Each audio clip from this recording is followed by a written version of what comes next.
tight. Hey, we're back again. Ray Ray's podcast, live from the 9th floor of Hello Studios, beautiful downtown Dallas. You know, we're ready for this temperature to drop. You know, Cowboys, we 2-1. Okay, we did it without Dak. So take your time, Dak. Take your time. Take your time. You know, say get your stuff right. You know, and then come back. All right. You know, it's your boy Ray and Allison. You know, we're back again with another edition of Ray Ray's podcast.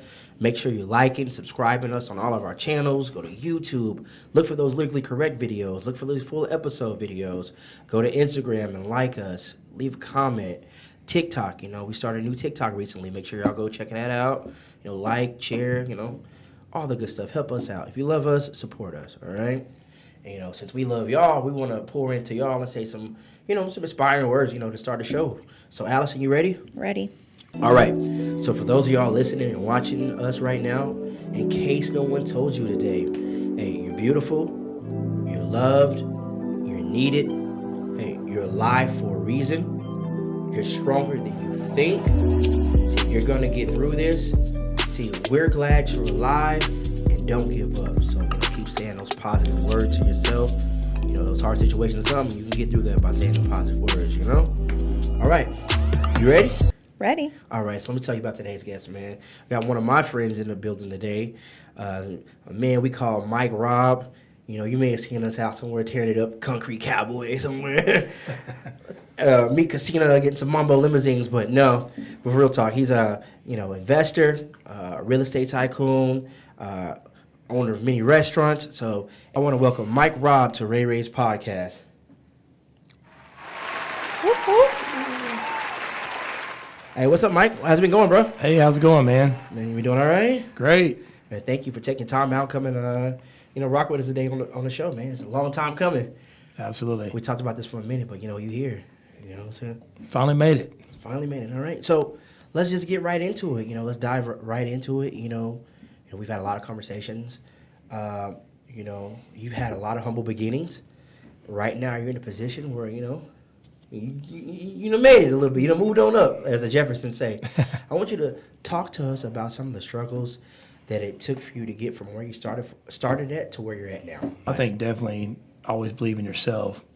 You know, you people will tell you, average people will tell you what you can and can't do all the time. And, as a norm, we tend to listen to average people, and you have to decipher yourself from being average or being above that. So I think most importantly, you have to work on developing a mindset to where you're not average, because average is not where it's at. Facts. So how do you determine, and how did you put in your mind, I know I'm not average? Well, because when the way I grew up, it was, told that if you made, you worked 40 hours a week and you made, $20 an hour, you were balling out of control in that life. As long as you paid your bills and took care of your family, that's all it really took, I learned different than that from my grandfather. My grandfather was an entrepreneur and a hustler, and he basically told me, in my younger days that, hey, you can't be comfortable with just barely getting by. And the way I think that most people are raised, is that we're raised to believe that it's okay to get by. And I think that that's just something that never sit well with me. So what were some things you did to, kind of prevent yourself from just getting by to where you weren't like, okay, I don't have to worry about paycheck to paycheck? What were some things that you put in place to change that? Well, I mean, when I was younger, I had the opportunity. I was in the streets when I was a kid doing a lot of things I wasn't supposed to do. I got an opportunity in about 1998, 97 actually, from a guy named Greg Stout that owned a company called Cylinder Services, which is off of Bugner Boulevard to this day. And the guy started me out, making like $8 an hour. And then I had guys, at the time I'm only 17 years old, within a year of being there, I had 45, 50-year-old men answering to me, and I was making $42 an hour back then. It was killing it. I was doing enough work in 16 hours. I mean, I was doing enough work in 8 hours to cover 16 hours worth of spread, so he had no problem paying me that. So I learned from him a lot of values. The guy was very hard on me. The guy forced me to level up. And I think a lot of people are not forced to level up. Again, it goes back to just getting by, right? So I owe a lot of my success to him and the things that he embedded in me to get me where I am now. So I would just say, honestly, man, you have to go above and beyond if you want to be great. I don't care if you're mowing yards or if you work at the food store. I started out working at Minyards when I was a kid, but I did my best. Anything you do, you got to just do the absolute best you can do and do better than the man standing next to you. That's the key. It's competitive. You have to be competitive in all aspects of life. So tell us about some of the businesses that you're currently running and what you're invested in at this moment. So there's a lot. I invest in rehab, construction. I buy properties, rehab them. I own several restaurants and bars. We can go on for that. We have Shakertons. We have Ebb and Flow. We have a couple others. And we have a couple other concepts getting ready to come out. Real estate's been a big deal for me. I've been in real estate since I was probably about 19 years old. Again, I was in the streets then when I was a kid, and was still smart enough then, to put my money in real estate. I've been hedging against the market for years. So really, there's so many. Honestly, if I sit here and think about it, and I'm not trying to be any kind of way when I say it, but I probably own 20 different businesses. My wife is my business partner, and my company's 715 Investments. We buy property. We basically buy anything that's worth anything and make something out of it. We have a hair business. We have salons. We have clothing companies. We have a lot of things we've been in. Overall, I started really the one I love probably, I ain't gonna say I love the most, but the one that's been really good to me is commercial construction. We own Alpha Construction. We do a lot of things. We build for a lot of big guys here in the DFW Metroplex. I've been really happy with that. I really enjoy that. I really like taking big projects and taking something from and making it, taking nothing and turning it into something that's major. The residential aspect's been fun for the last couple of years because, the market's been good. It's been crazy. Starting to shift now, so it's a little different looking at that. But overall, it's, I've enjoyed doing multiple businesses because I'm allowed to help multiple people. Mm-hmm. One of the things I enjoy the most is building other people up. I think it's a fault for me in some ways. I was having this conversation with a guy earlier today. Sometimes maybe it's my downfalls. I try to help everybody. But I've enjoyed, in being an entrepreneur, I've enjoyed taking a lot of people and putting them in higher positions. That's really what I enjoy the most. I actually enjoy that more than making money for myself. That's the true fact. So then a follow-up question to that. You were talking about how you started from nothing and turned it into something major. For the people who are starting from scratch and from nothing, what is something that you would suggest to them to get started? I think relationships is the most important key to starting any business. You have to develop relationships with people that are outside of your norm. When I grew up around people that were just street people, right? There was nobody that could help anybody do anything besides stay on the corner. I had to get myself out of that, and I started networking with people that were doing positive things, And honestly, for me, I was pretty fortunate because I just put out a quality of product in construction that nobody else did. And I had a lot of guys ranting and raving about me in the city. And some of those guys ended up being some really big people in the city, and it helped bloom my business. It took off from there. So I would say, most importantly, surround yourself around people that are doing better than you're doing, for starters. You can't hang around people that are full of ideas and no action. I've always been one of those people that I'll put everything on the line. I don't hold back. I've literally put my last dollar on the line multiple times in my life. And if you're not willing to do that, then you might as well sit down somewhere and work for somebody else and call them boss every day. So how did you put the plan in place to get into the construction company? Because, you say you started off with real estate, then you got into construction. How did you get those plans in place to get into construction? And, when did you start doing the construction? Man, I started doing construction really young. But again, it went back to a relationship that I had. I have a really good friend of mine. It's like a brother of mine. His name's Mike Hoke. He's probably, he owns probably 10% of downtown Dallas now. Me and him kind of grew up together and kind of cut our teeth together. He got a little ahead of me. He was more of the impressionable guy that could get out and talk to people. I'm not really that guy. I'm the behind-the-scenes guy. I get it done. And he really motivated me, man, and gave me the gusto to get out and move things. So when I first started doing construction in houses, the first house I jumped on I ever built in my life was 5,000 square feet, and that's crazy. That's a big house. It was in Lake Ridge, and this is back when I was 19 years old. So him having all the connections he had with bankers and everything else, they co-signed for me. To be honest with you, it was a relationship deal. I started that and I delivered on my promise, and I started building from there and just went from there, like up and up. There was a lot of deals I did, that I thought I was going to make X amount of dollars on, and I didn't. And sometimes I lost, but I always kept my word and paid my promise and paid my notes back to the bank. That's hard for people to do. You live in this this era to where people think it's okay to file bankruptcy and start all over again. And in my opinion, I think that's just stealing. Yeah. So, man, honestly, like, again, it was just relationships with people, and I think that's very important, and that's really what helped me get the gusto. But I would say always develop relationships with people that can help you get where you want to go, From construction, I know you got into the restaurant and bar industry. Tell us when you got into that, and did you just always have a passion for like the bar and food industry, or did you just see, oh, this is a good investment to get into? So in 1998, again, referring back to my partner, Mike Hoke, we started a restaurant called Go Fish. It was in Addison. This is back in 98. And, we were young, and we're like, we're going to try this. This sounds fun. Well, nobody told any of us at that time that the restaurant business is the riskiest business you can get in, period. It's very tough. It's hard. It's very volatile. We ran in that thing, man, like head over heels, put $1 million in that thing, and it did well for years, man. And then we didn't know what we were doing, long story short, and we lost our ass, long story short.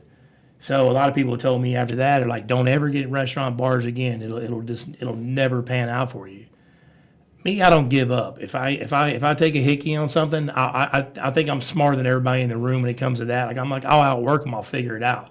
If we lost, why did we lose? Let's figure out why we lost and how do we come back and be better. And that's really what we did when we launched a couple of the other concepts we did, especially now, years later with Shakertons, we came out, we're like, our partners, we're like, look, man, we've all been in this game for a long time. Well, I think what we're missing is each other. So we kind of put it together, we collaborated, and then, now we've grown in the last 2 years from 1 store to 5 stores. We're doing 20 stores. That's amazing. We have a whole different concept that's getting ready to roll out. Actually, 2 more concepts getting ready to roll out. They're going to be good. Man, it's tough. The restaurant business, everybody wants to be in it. Everybody sees the glitz and glamour on it, and it's a rough business. Because I remember when Shakertons only had that one, and so it had to be 2017. This is around the time I met you. Yeah. With the Cowboys Club. You had the one Shakertons in the colony, and like now to see how y'all have grown, From there, you had the Shakertons in Allen. Then from Allen, Shakertons in Plano, and you just opened up the one, was it in Prosper? And then I think we spoke, you're about to open up one, you said by Midtown. Midtown, yeah. Over there was by the Galleria. By the Galleria, yeah. So how long before that store is open? That store will be open. We're hoping to get it open like end of November and get it moving. We've got a couple more locations in sight now we're working on. And then we're going to venture out of DFW. We're going to hit up Austin, Texas, San Antonio, Houston market for sure. Just kind of slow roll that as we go. But yeah, man, it's been great, man. It's been really good. Prosper's been a really good store. We kind of went out to Prosper and turned over a new leaf out there. People I don't think they've really ever seen anything like us out there, So it's been a cool experience, We've for the most part been, welcome with open arms. So we're happy to be out there. Yeah, when you go to cities that aren't as, I would say dense, like Dallas, you can see a lot of success in those smaller towns or towns that aren't as crowded as here. So, like, I was helping Twin Peaks open up a bunch of restaurants, right? And Yep. one place we opened a location was Odessa. I'm like, there's nothing out there. But they're busy every day from open to close. The busiest store I've seen in a very long time. So I hope to see your business do very well out there as Appreciate well. it, yeah. I think we know a lot of the same people probably. I don't doubt that at all. So what is something that's been one of the biggest challenges, in the restaurant bar industry? We had the pandemic, a lot of places were closed for X amount of time or barely open at all or just doing, takeout. Other than that, what was the biggest challenge of being in that industry? I think, man, it's the biggest challenge is finding your identity. You open a bar, sports bar, right? Say, for instance, you open one in Plano, and then you go to Prosper. Well, you're looking at 2 different parts of the world, right? per se.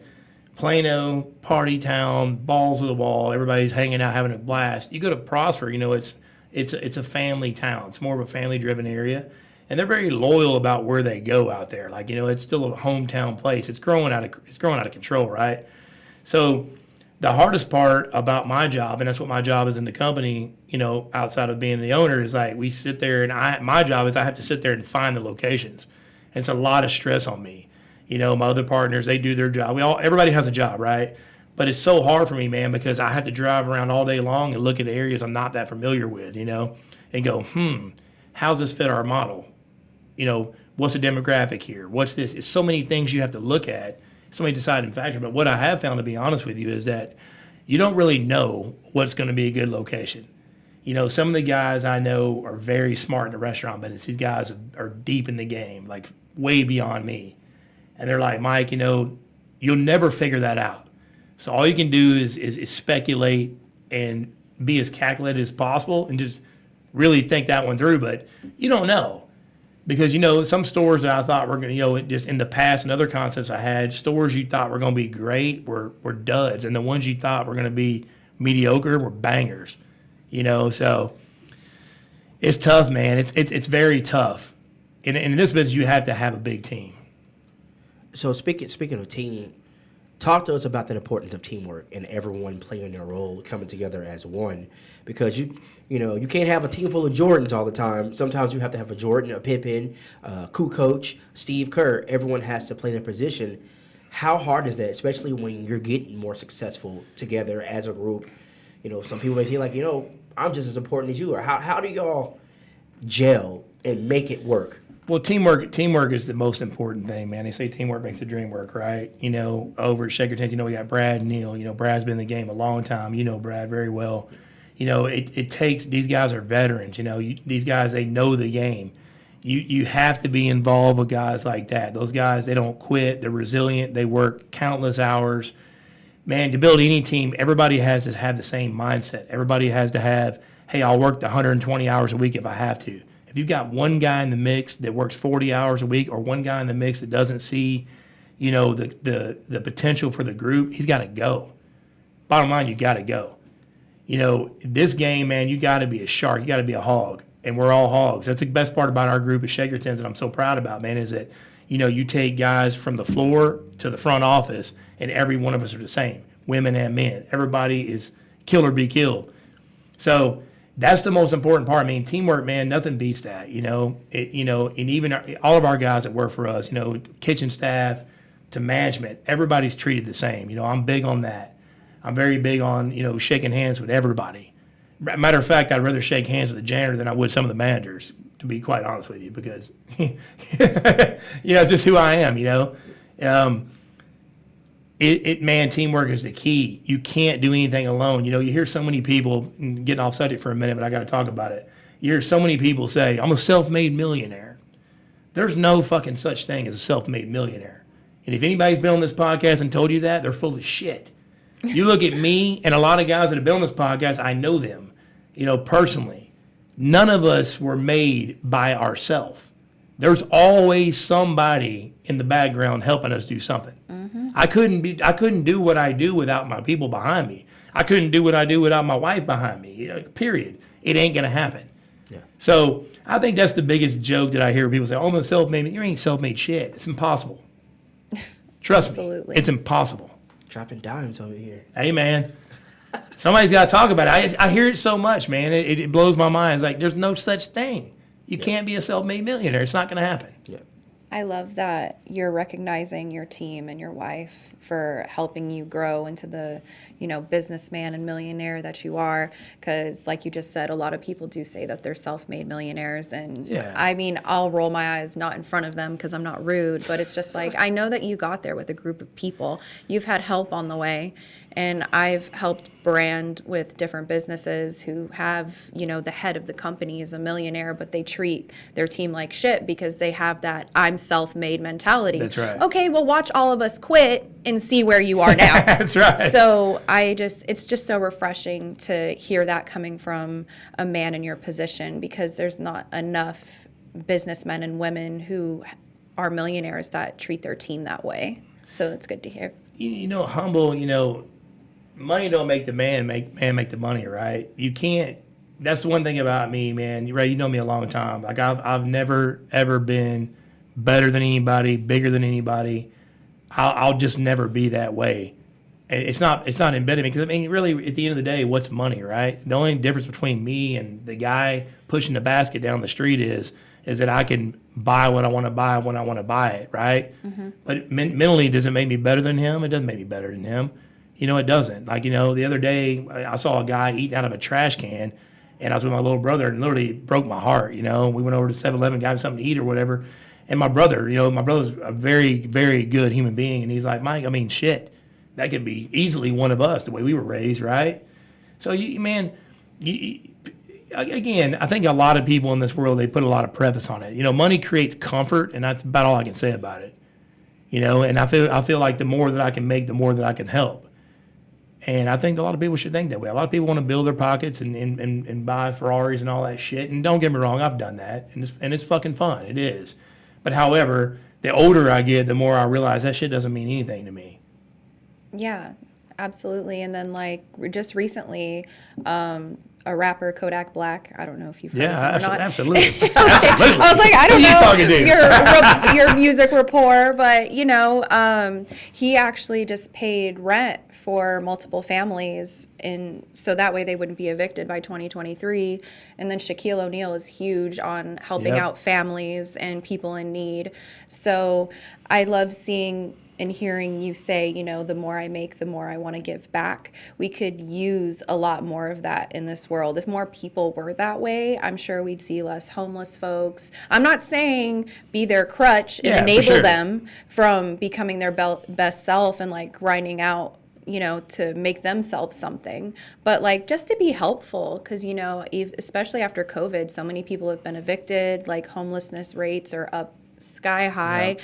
Denver actually just gave most of its homeless people $1,000 each a month for a year just to try to get them on their feet. So if we can have a more initiative in helping the world with the millionaires and the billionaires just contributing a little bit is amazing. It doesn't take a lot, honestly it doesn't, but being raised by a single mother, my mother was a cancer patient. We had $0. And you see there are so many single moms out there, and even single dads. I don't want to discount from the dads that just need a little bit of an edge to go over. And sometimes it's not what you give somebody financially; it can be what you give them verbally that changes somebody's life. I never had anybody in my life when I was young to tell me, "Hey, stay out of the streets. Don't be a gangbanger. Don't be a drug dealer." Nobody ever told me that.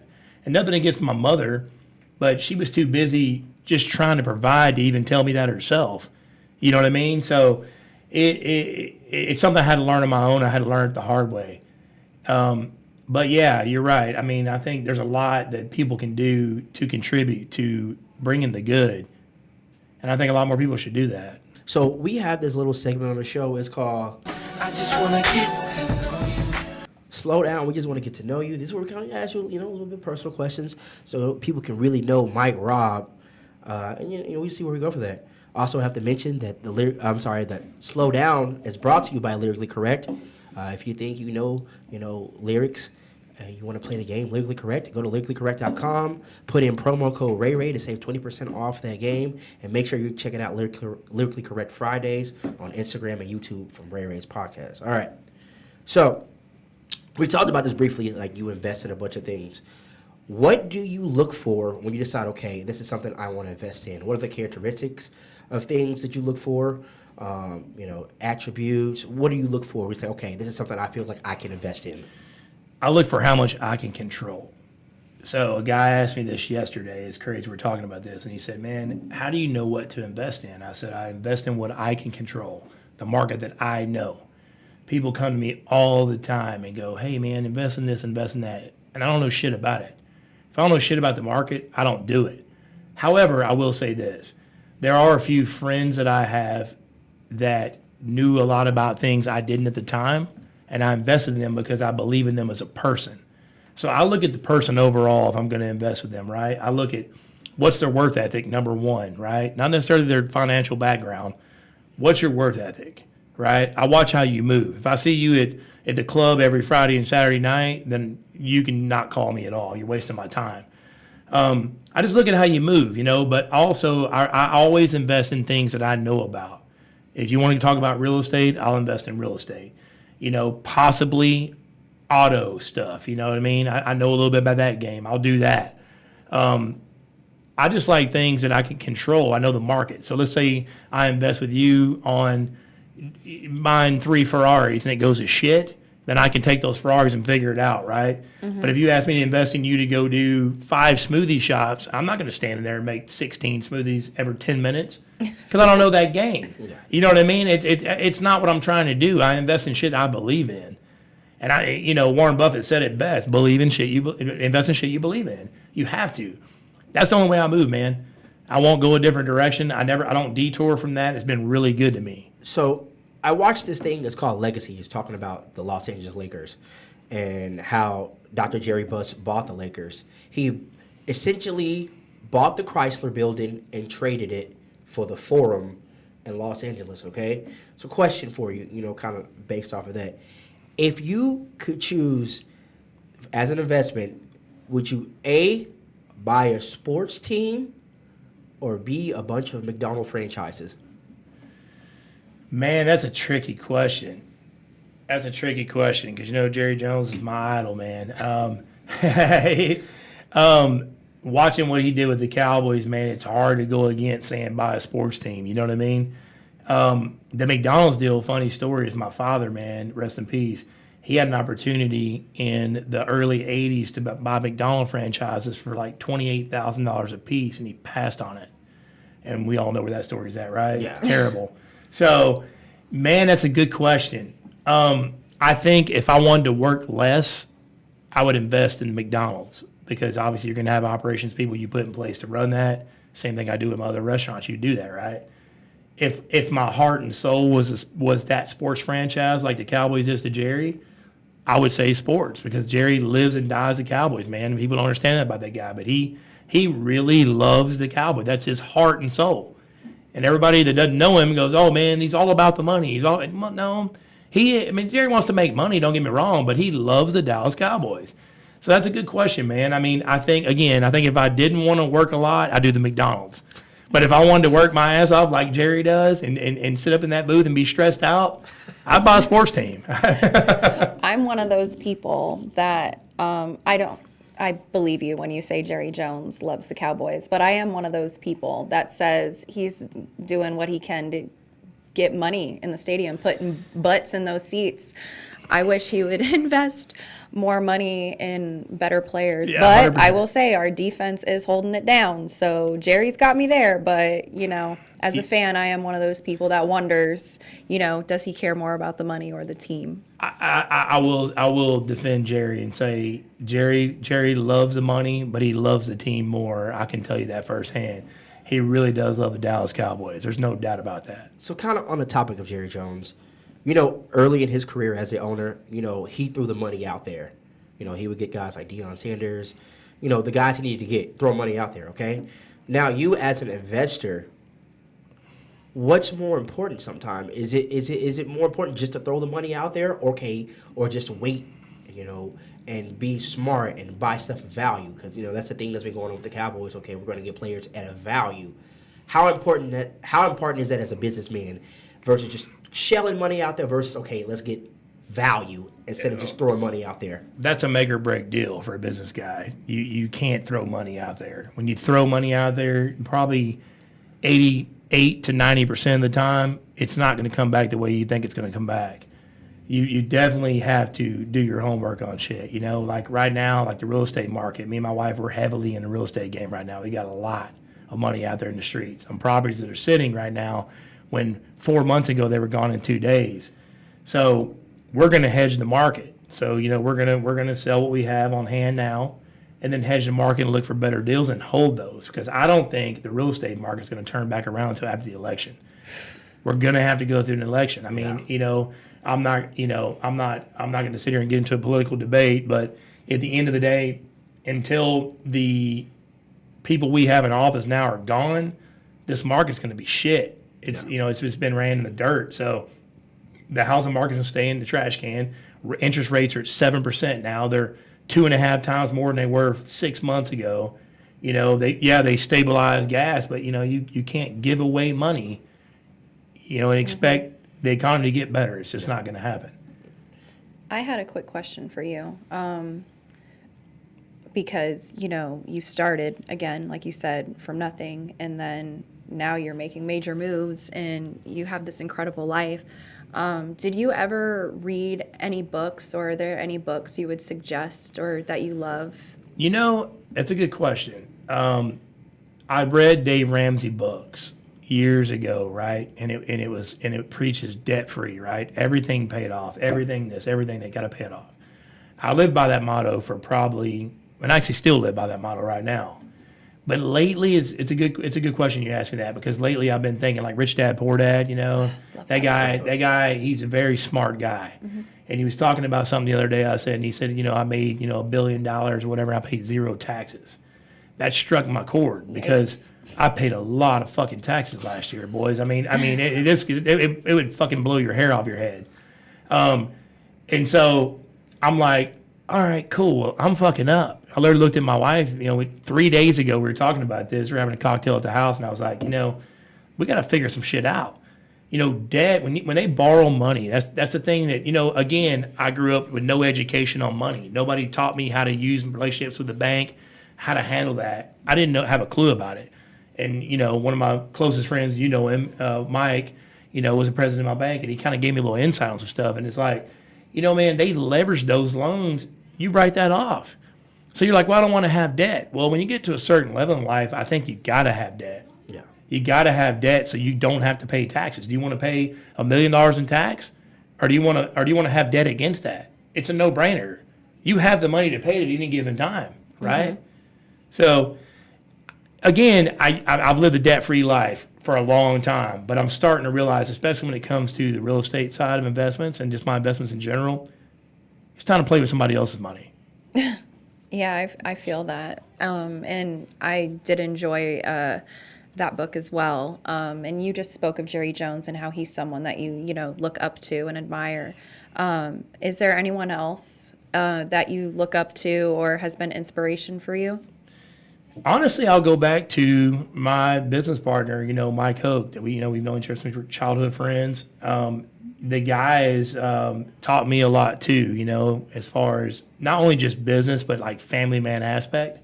You know, when me and him were young, you know, we used to run around and just do crazy shit together. And he matured a lot faster than me. You know, I kept drinking and partying and hanging out and all that stuff. And he went off and got married, quote, right at the time. And they're like, hey, I can't believe you did that, you know. But this guy, you know, from Bangladesh, you know, the guy has done the impossible, and he doesn't realize that. When he hears this, I know he'll get all emotional because I know how he is later. But it's like I always look up to him because he's family to me, and he's always been the voice of reason for me. Even when I went through hard times in my life and done some really dumb shit, he was always there to support me. So my motivation, I would definitely say, would go to him, and as far as looking up to him, because he's been a visionary, and I'm just now getting to be a real good visionary. He's been a visionary since we were fucking in our early 30s. No. He would tell me shit about buying high rise. I'm like, what the fuck are you talking about? You know what I mean? And the motherfucker owns 6 of them in downtown Dallas now. So it's like, literally. So it's like, that's crazy to think of with a friend. You know, y'all both grew up not, you know, basically starting from ground zero. That's amazing. Oh, that's so sweet too. I love that. And okay, I have one more question for you, and then I'll let Ray ask the rest. Right. So it's kind of going to be a little bit of a brain worker. Okay. But if you could have dinner with anyone, dead or alive, who would it be? Wow. It can be multiple people too, like a dinner party, if you can't just come up with one. And it's going to be a crazy answer, but it's a pretty easy answer for me. Mike Tyson. Why? And I'll tell you why. I've always, since I was a kid, respected Mike Tyson because, you know, there was always a bad picture painted about Mike. You know, Mike was probably in my opinion, one of the best athletes ever. And there was always a bad picture painted because he had a bad attitude. Well, if you know me, Ray knows me very well. I don't walk around smiling all the time. Everybody thinks I'm an asshole. I'm not. I just look like I'm pissed off all the time. And so does Mike, you know. And I think the mentality is a lot alike that I have with him, and I respect him because he's always demanded respect, you know. The way I grew up, you know, I grew up all black junior high, all black high school, the only white kid, sole only white kid. I had to earn my respect with my hands. And so I get that. Like I get Mike's mentality. I think, you know, of course, you know, some of the decisions he made financially when he was young, well, who does make a good one, right? He kind of fucked that up. And he's definitely turned that around now.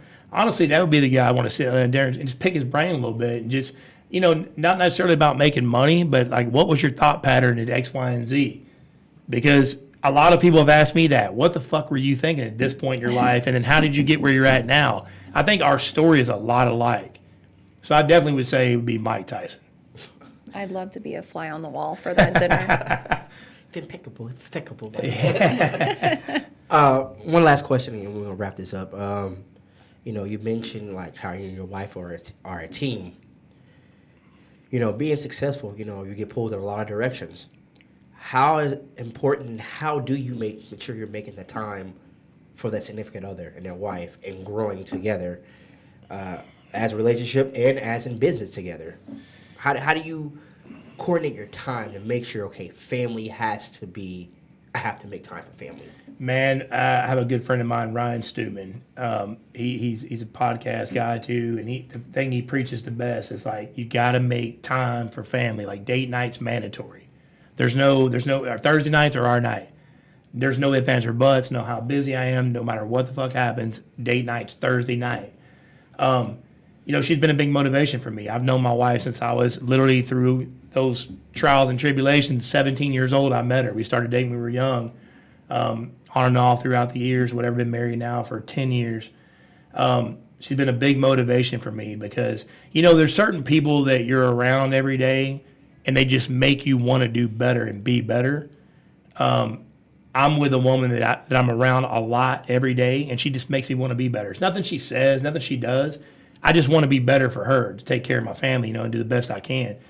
And on top of that, you know, as far as business, you know, we for years, I probably discounted what her value was to the relationship, right? I was like, all right, I'm the big dog out here making all the fucking money, and she's over here just doing these, what I considered piddly things, but they meant the world to her.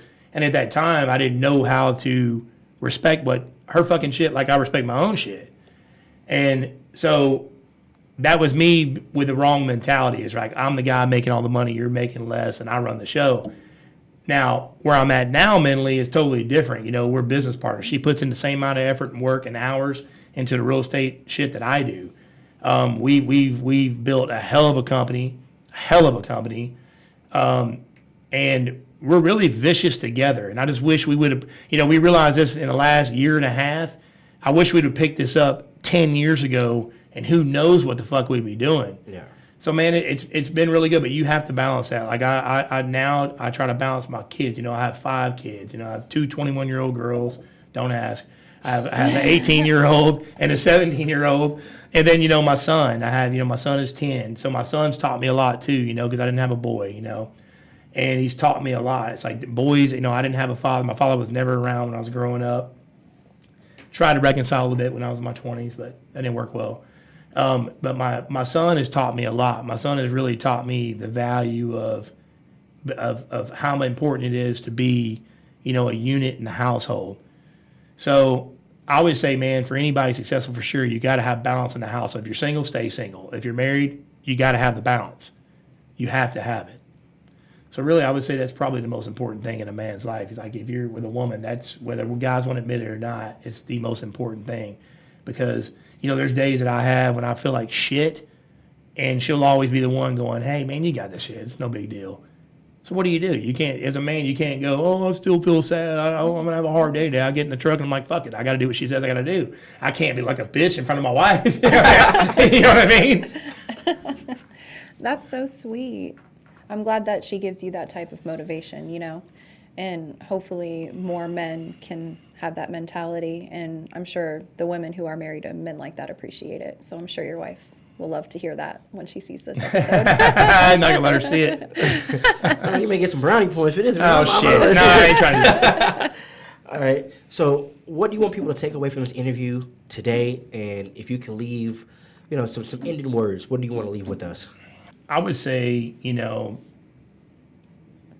life in general, if your situation doesn't look the best, right, and it most of the time doesn't for the majority of people, or in our perspective at that point, we think things are not the way it needs to be, take your time, be patient with life. It's okay to fail. I have failed in literally 20 different businesses. And that's the story that people don't tell you, right? It's always success stories. Nobody ever tells you when they fuck up. I would say always take your time and understand it's okay to fail. Because when you fail, all that's going to do is teach you how to be smarter, more resilient, and just better all the way around. On top of that, be a good person. Never put yourself, no matter how much money you make, you're never better than anybody else, and don't ever fucking pretend to be, because you're not. That's really it.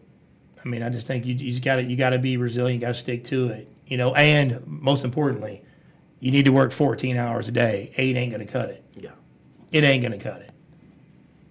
A friend of mine says you should try to figure out how to cram 2 days worth of work into one. I haven't figured that out. He says he has. I'll take the day and a half out of it, though. I can get a good day and a half, but not 2 days. Facts, man. You just dropped some gems on everybody. All right. Again, real quick, I want you to shout out all your restaurants, all your businesses you want people to come visit. If someone's looking to buy some property for you, shout out all those businesses too. Man, I guess the only ones I really want to talk too much about, I mean, shout out to Shaker Tins. If you haven't been there, you got to go. Friday, Saturday night for sure. It's going down. Plano, Prosper, Austin Ranch, Allen. We got a couple more stores coming. 715 Investments is our company. We buy. If you got a house for sale and you want to sell it, you're having a hard time. Market's going to shit right now. We'll come in. We buy your house at a fair market value. We don't beat you to death on that. Shout out to my wife's hair company, Lux Locks. London Grace official, clothing company. Man, that's an Alpha Construction. Got to get to Alpha. I can't believe I was about to leave that one behind. You want to pour some concrete. You want to build a high rise. We're the one you want to talk to. I'm going to go ahead and ride off of, your wave. Pressure is good for you. Pressure makes diamonds. Stress is good for you. So when you're going through moments of stress, anxiety, where you feel like you don't have the control, take that moment and look at it as something positive. This is going to help you grow. This is going to help you develop. This is going to help you be better. So take those stressful moments as gems, because they're going to make you a better person at the end of the day. 100%. Man, Allison over here dropping them diamonds for you real quick. Mic drop. Mic drop. All right. And then thank you all for tuning in.